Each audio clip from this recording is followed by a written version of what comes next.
மத்தேயு நற்செய்தி 5ஆம் அதிகாரம் 43 முதல் 48 முடிய உள்ள இறைவார்த்தைகள். அக்காலத்தில் இயேசு தம் சீடரை நோக்கி கூறியது: உனக்கு அடுத்திருப்பவரிடம் அன்பு கூர்வாயாக, பகைவரிடம் வெறுப்பு கொள்வாயாக என கூறியிருப்பதை கேட்டிருக்கிறீர்கள்.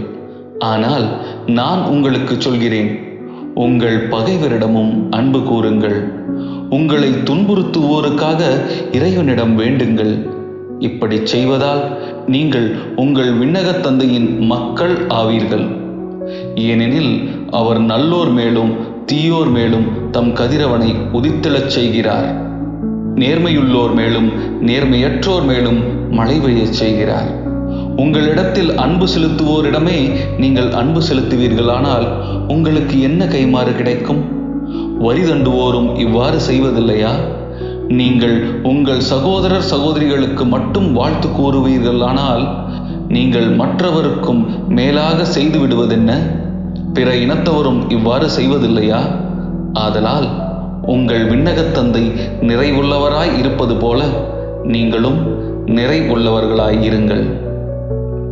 உங்கள் விண்ணகத் தந்தை நிறைவுள்ளவராய் இருப்பது போல நீங்களும் நிறைவுள்ளவராய் இருங்கள். உங்கள் விண்ணகத் தந்தை நிறைவுள்ளவராய் இருப்பது போல நீங்களும் நிறைவுள்ளவராய் இருங்கள்.